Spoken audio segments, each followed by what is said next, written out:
Are you upset at something that someone else said that triggered you? Is that them or is that you? If someone says something to you is critical of your body, critical of your life, critical of your choices, just really mean and cruel to you, the highest and best energy thing to do is to just not be around them. If you don't feel good around someone, stop being around them. I know it puts it pretty simple, but it pretty much does. You become trauma bonded and you become addicted to the way people, their words, right? Even if the actions don't match, you really crave that in your life. And so you might keep giving them more chances, but the thing is that if that's the way they really feel about you, if they really feel like you're, lazy and you're unsuccessful and you're a loser and you don't have any class and they slam you for your body, they slam you for your interests, they slam you for what you like to write or read or do or eat, why would you want to be around them? Well, oftentimes people will try to be a better them. So they'll try to be what that person says they should be because they should be that. So they're forcing themselves to be someone that they're not. And for one, that isn't going to lead to drawing the life you want to be living. But if these things upset you, then don't be with that person. It really is that simple. Now, emotionally, it's hard. It's hard, right? Because you are addicted to them treating you bad. You might have had childhood abuse, and the way that they talk to you feels like love. Or you might not feel like you have a way out financially. Ask Spirit to help you with all of those things. Now, if someone said something about their own life, maybe something they did that day, maybe they were talking about their own clothes or something on their body or their experience with someone, even someone in the same room, and it's nothing to do with you, and it triggers and upsets you because you have a huge shame body that's nothing to do with the person that said it. Because the person that you're sitting next to, whether they're a friend, lover, partner, sibling, whoever they are, they don't know every single word in the dictionary that triggers you. So if they're sitting there talking about something and it upsets you and you tell them you upset me, they didn't upset you. You were triggered by those words because of the definition that you put on those words. You put the filter up that said what those words meant to you. It is imperative to be consistent as well with yourself. If you say things like, I'm bold and I want to speak out against this or speak out against that or do this or do that, and you talk a certain way in your online narrative in many different genres. So let's say private chats or public comments. And then in person, you have that same circumstance and it bothers you, it triggers you. That's your shame body. That's not what someone else said. So when you say, you upset me, well, you go, well, how did that person upset you?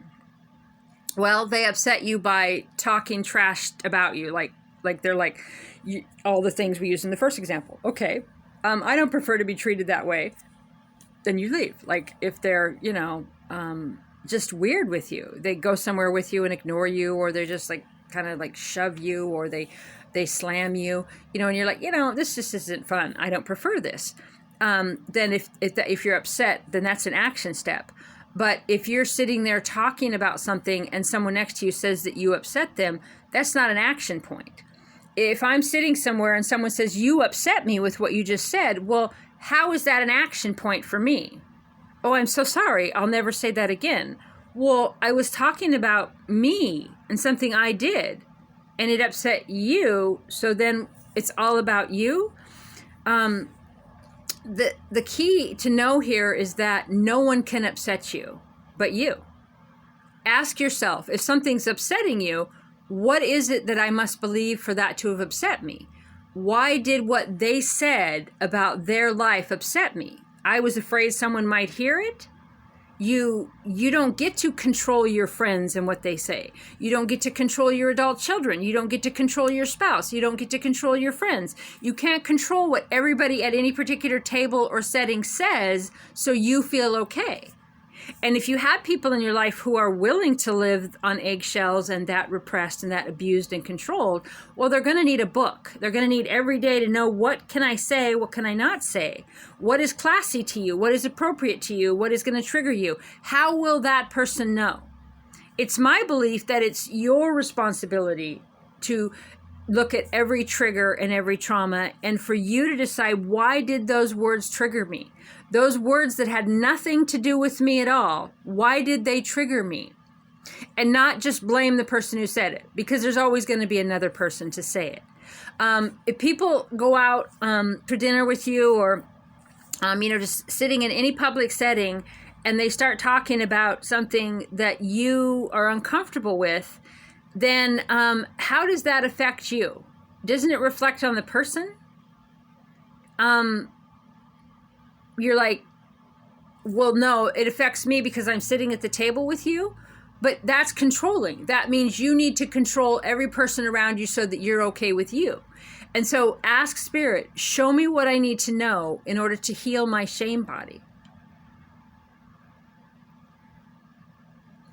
I like that in a lot of the Bashar channeling, talking about, we put the definition to words. Anyone can come up to you and say anything they want. But if you didn't know the language, you wouldn't know what the words are. And someone right next to me, someone can come up and say something to both of us, and the person next to me may not be triggered, and I might, because of my childhood, because of my definition, because of my own triggers and traumas and programs that will bother me or trigger or feel weird in me, and the other person it won't.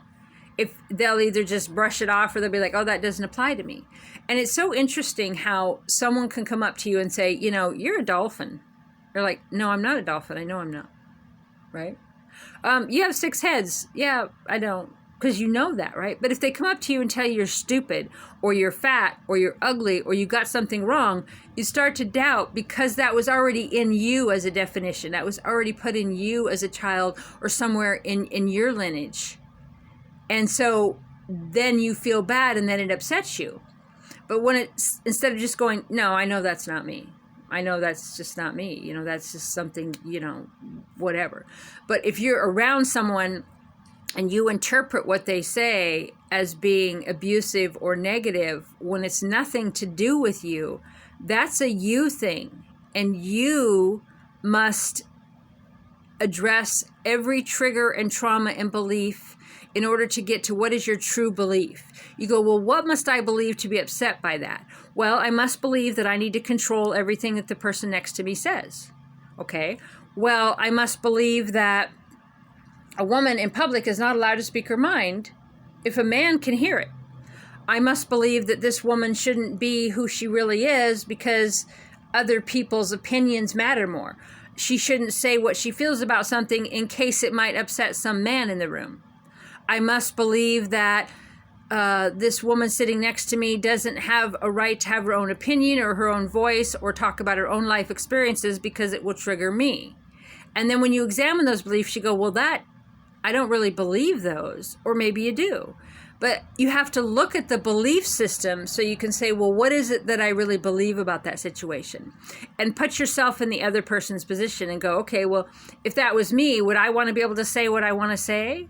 Would I want to be able to talk out loud, or would I even want to hang out with someone as a friend, lover, in any way at all that's going to censor me, that's going to tell me how stupid I am and how classless I am and how inappropriate I am because I'm talking about something about my day or something that you have no idea what it is that's going to trigger them, right? You can't be around those people. They're a ticking time bomb. They're landmine. You just never know. Walking on eggshells. I've lived in partnerships like that, and it's no fun. So, but for you who are doing it, you're like, oh my gosh, that person upset me. That person upset me. That person upset me. I don't feel safe. I don't feel safe. You must be safe in yourself. Okay, if you're in a situation and it doesn't feel good, give yourself the safety to leave. If someone's in your life and they're abusing you or berating you, give yourself permission to leave. If someone's sitting there talking about themselves and their life and it upsets you, don't hang out with them anymore. But examine why it upsets you, because it was nothing to do with you. Bye for now.